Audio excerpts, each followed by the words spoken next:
Hi everyone, Bitchy Waiter here, and welcome to episode number 2 of Dear Bitchy Waiter.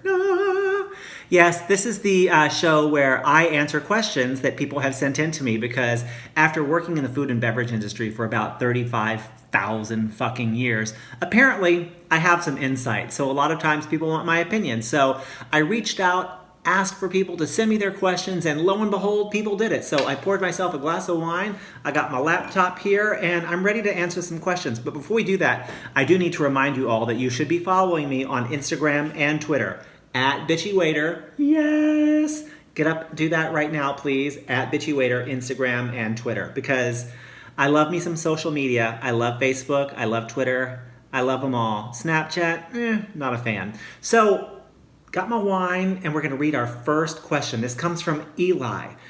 He says, "Hey, my name is Eli, and I'm a server at Waffle House.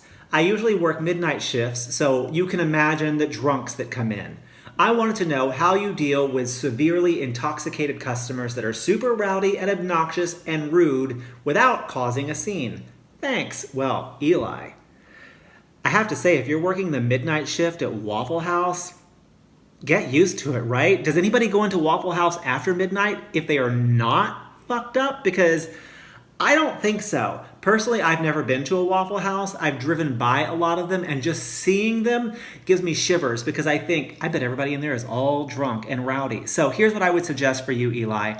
First off, don't poke the bear. Do you know what I mean by that? Sometimes drunk people are ready to argue. They're ready to be defensive and argumentative. So just step away from the drunk people, Eli. Step back. And if you feel like they're going to be endangering themselves by getting behind the wheel of a car and going all weebly-wobbly down the freeway, well, you're going to have to step up and call the cops because we don't want that to happen. I mean, even though you're not serving them at their restaurant, you certainly don't want to see them, sideswipe a 18-wheeler. That wouldn't be good. So how else do you deal with the rowdy people? Well, you can't be combative with them because as soon as you are, they're going to come right back at you. So I say smile a lot, nod, and if they're a real problem, get your manager to step in and take care of them because honestly, we don't get paid enough to deal with drunk, rowdy, obnoxious people.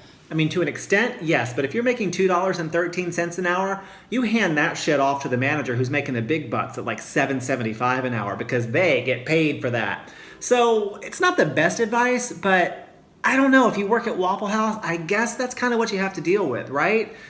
I don't know. Drunk, rowdy people at Waffle House. Ugh, just sends shivers down my spine. Let's see what else we can find in the old mailbox. This person wants to be anonymous, so I'll just call her Amelia. I tend to be quite forgetful. Well, honestly, do you need to be anonymous? This question isn't that big of a deal. I tend to be quite forgetful at work sometimes, like forgetting to clear a table for mains or drinks, etc. Any tricks to help me remember would be appreciated. All right, here are a few things that I do to remember things. For years and years, I always put Diet Coke in my right hand. It's that one little thing that I always know that once I get to the table, which Coke is in the right hand, Diet Riot. That's how I think of it. So that's just one trick to remember if you're trying to get some food out to a table and don't remember which glass was which. As far as remembering how and when to clear tables, well, Amelia, you just got to get your shit together, girl. You can say it over and over in your head again, like I do this sometimes at work. Cod, spinach, Diet Coke, Pinot Grigio. Cod, spinach, Diet Coke, Pinot Grigio. I say it over and over again until I get to the computer and ring it in. So maybe you just need to kind of start saying that in your head over and over again that you need to remember to do something, and eventually it will become second nature. I suspect that you haven't been waiting tables for nearly as long as I have. Like I said earlier, 35,000 fucking years.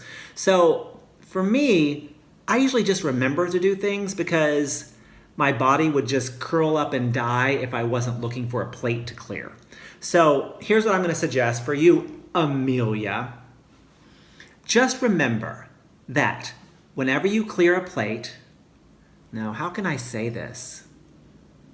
I don't really have great advice for you, Amelia. You just got to remember your shit, girl. Remember your shit. You could tie something around your finger, but who has time for that? Just put it in your brain that you got to clear that plate before the apps come, clear that plate before the main comes, clear that glass before they get a cup of coffee. Do your shit. You just got to takes practice, Amelia. It takes practice, just like drinking wine takes practice. You know, when you first drink a glass of wine, you're like, it's all right. And now you get a glass of wine, you're like,